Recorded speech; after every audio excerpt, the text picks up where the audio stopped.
주역의 33강 천산둔에 대해서 살펴보겠습니다. 둔께의 괴상은 위에 하늘이 있고 아래에 산이 있는 형국을 말합니다. 하늘 아래 산이 있다는 것은 너무도 지극히 상식적인 광경이며 은둔이라는 이미지가 확 가슴에 닿지를 않습니다. 정의천은 이 하늘과 산의 이미지를 이렇게 설명하고 있습니다. 하늘은 위에 있는 물건이고 양성에 지극한 것이며 위로 계속 올라가는 성질이 있습니다. 산은 높이 솟은 물건이지만 땅에 뿌리박고 있어 형체가 비록 높이 솟아 있어도 그 몸체는 어디까지나 멈추어 있는 것입니다. 높이 솟아 위를 능멸하는 모습이 있고 그 자체는 멈추어 나아가지 않습니다. 이에 비하면 하늘은 한없이 위로 나아갈 수 있고 떠나가려고만 합니다. 그러니 아래에는 능멸하는 상이 있고 위에 떠나가는 상이 있으니 이 양자는 서로 엇갈리게 멀어지게 됩니다. 그래서 둔거의 뜻이 생겨나게 된 것입니다. 천산둔은 위에는 하늘이고 아래는 산이다. 둔은 피하다, 물러나다, 은둔하다라는 뜻이 있습니다. 산이 아무리 높다 하더라도 하늘 아래에 있습니다.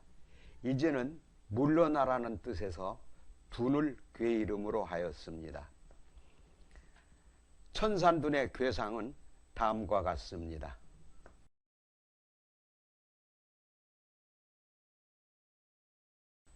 천산둔의 괴설을 살펴보죠. 사양 이음이 있어 달아나 숨는다는 뜻입니다. 앞으로 나아가기보다는 뒤로 물러서는 경우가 많습니다. 따라서 전진에는 힘쓰지 말고 수성에 힘써 위기의 고비를 넘겨야 합니다. 적막한 깊은 산속 모래가 휘날리는 망망한 사막 가운데 하는 일마다 막히고 침체되어 높은 곳에 누워 물을 꿈꾸는 격입니다. 총서를 살펴보죠. 초년에는 병고로 시달림을 받고 가정운도 없어 어려운 생활을 하나 중년 이후에는 운이 열려 상당한 지위에 오르게 되고 재산도 모을 수 있지만 허욕을 부리다가는 애써 얻은 성공도 모두 허사가 되어버립니다. 40, 50대에는 또 파란을 겪게 됩니다. 여자는 과격한 성격에 초년은 병약하여 어려움을 겪게 되지만 중년에 기린을 만나 재물을 모으고 부유한 생활을 누리나 항상 바빠야 하는 수입니다. 관제 구설수도 있으니 남의 화합에 힘써야 합니다. 말년에는 또 곤경에 빠지는데 귀인을 만나게 될 터이니 체면불구하고 협조를 받아야 편안한 생활을 오래 누릴 수 있습니다. 운세는 나쁜 편입니다. 그러나 은둔하면 길합니다. 싸우지 않고 물러나는 것도 장래의 큰 비약을 위한 필수입니다. 부부지간에는 이별의 수가 있습니다. 여자는 후처가 되는 수가 많습니다. 재산은 상당히 가지나 흩어질 운이며 금전운이 약합니다. 투자는 모두 실패로 끝나게 됩니다. 건강은 병약합니다. 잔 걱정이 많아지고 가족과 부친의 병고에 신경을 쓰게 됩니다. 직업적으로는 불안정하여 직업이 자주 바뀝니다. 천산둔의 괴상을 살펴보죠. 둔, 형, 소리, 정.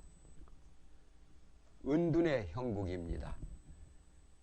은둔하여 그대 홀로 하나님께 제사를 지내고 하느님과 소통하는 삶을 살아야 합니다. 구오의 양강이 군위에 있으며 학계의 유기가 응원하고 있습니다. 따라서 세상을 구원하려는 노력이 없는 것은 아니지만 소인의 두 효의 성장이 너무도 필연적인 위세를 가지고 치고 올라오고 있기 때문에 군자는 이럴 때는 은둔의 전략을 세우는 것이 좋습니다. 은둔하지 않으면 군자는 자기의 절조를 굽히지 않을 수 없는 곤혹한 상황에 처하게 됩니다. 나아가면 궁하고 물러나면 통하는 시운입니다. 맨 처음에 음효는 둔미려 무룡유유왕 그랬습니다. 초6과 6.2의 효사를 은둔하는 군자를 주지체로 하여 해석하지 않고 은둔을 강요하는 소인배들의 입장에서 해석하는 옛 주석가들이 많습니다. 그러나 이것은 효사의 근본의 도를 왜곡하는 것입니다. 전체 괴상의 구조를 보고 내리는 상수적 해석과 효사의 주체가 일치해야 할 이유는 없습니다. 본교의 6효는 모두 은둔하는 군자를 가리킵니다. 여기에서 둔미라는 것은 은둔의 순서가 꼴찌라는 뜻입니다. 우유부단하여 은둔의 적절한 시기를 놓치고 뒤늦게 은둔하여 위험에 노출된다는 뜻입니다. 이럴 때는 나아갈 생각을 하지 말고 조용히 있는 자리를 지키며 수성하고 근신하는 것이 좋습니다. 2호를 살펴보겠습니다. 집지 용황 우지혁 막지승탈. 두 번째 음효는 6.2가 중정을 얻고 있으며 상괴의 구호와도 유순한 모습으로 정응하고 있습니다. 첫 구절을 직역하면 그것을 견고한 황소가족으로서 한다고 하는 말인데, 문제는 집지의 갈지자가 무엇을 가리키는 것인지를 확정짓기 곤란하는 데 있습니다. 많은 주석가들이 황후의 황색이 중앙을 상징하므로 9.5와 6.2를 동시에 가리킨다고 보는데, 그렇게 되면 집지의 6.2와 9.5의 은퇴가 연합전선을 형성하는 묶음으로 이해할 수 있습니다. 6.2와 9.5가 같이 은둔하는 그 의지를 묶는 것을 황소 가족군으로 묶는 것처럼 단단히 묶기 때문에 막지승탈, 즉 아무도 그 결합을 풀 수 없다는 것입니다. 고구려 벽화에도 황후의 모습은 강렬하게 표현되어 있습니다. 3효를 살펴보죠. 3효를 9.3이라고 그러는데, 개둔, 유질려, 축신첩길. 세 번째 양효는 상괴 건에, 세 양효는 이미 멀리 은둔하여 버렸지만 9.3은 같은 양효임에도 아직 학괴 속에 있어 6.2의 음효와 친비의 관계에 있고 학괴의 여러 사정에 연루되어 있습니다. 은둔하고자 하는 의지는 있지만 6.2에 이끌려 산뜻하게 모든 것을 끊고 은퇴하지 못하는 사정에 놓여 있습니다.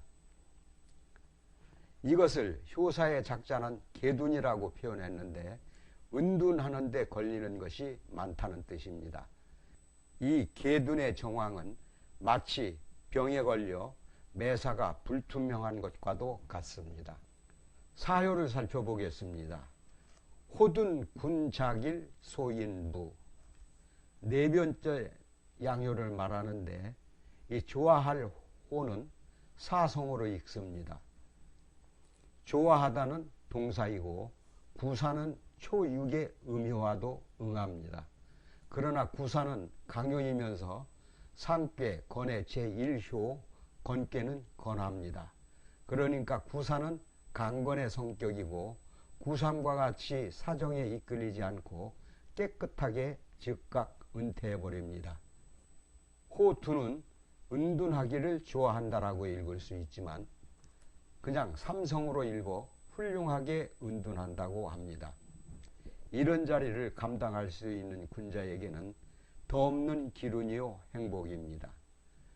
사정에 이끌리는 소인배들에게는 이렇게 멋있게 은퇴하는 것이 불가능합니다. 소인부의 부는 해내지 못한다는 뜻입니다. 가둔 정길, 다섯 번째 양효인데요. 가둔이란 아름다운 은둔, 가장 바람직한 은퇴를 일컫습니다. 구호는 보통 괴의 정황에서는 군주이지만 여기서는 은퇴, 은둔을 말하는 꾀이므로 반드시 군주일 필요는 없습니다. 그러나 모든 관직을 벗어난 인물이 아니고 현직의 가장 중요한 포스트를 점하고 있는 현실적 인간입니다. 구호는 양강하며 중정을 얻고 있습니다. 모든 이상적 위상을 지니고 있는데 구삼처럼 대대하게 계류되지 않습니다. 구오는 표표하게 세상을 절연하고 아무런 흔적도 남기지 않습니다. 이런 위대한 인물은 자신의 미래에 관하여 하느님께 물을 수 있습니다. 고독을 달래며 정의와 도덕을 지킬 수 있습니다. 매우 길한 꾀입니다. 맨 꼭대기 양효를 살펴보겠습니다. 비둔 부불리. 비둔은 여유로운 은둔이라는 뜻입니다. 보통 꾀에서 육의 자리는 과도나 길막힘, 막다른 골목의 뜻을 지니는 나쁜 자리인데, 그러나 본꾀는 은둔의 꾀이므로 그러한 상의 나쁜 의미가 사라집니다. 상의 무의야말로 은퇴의 의미와 자연스럽게 맞아떨어지기 때문입니다. 상부는 원래 음미이지만 양효로서 그 자리에 있습니다. 상구이지만 연약하지 않고 강의하다는 뜻입니다. 학교에 응이 없습니다.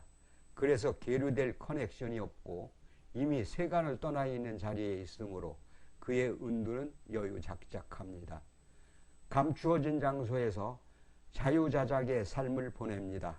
이를 비둔이라고 표현하는데 이롭지 아니할 것이 아무것도 없다라는 뜻입니다.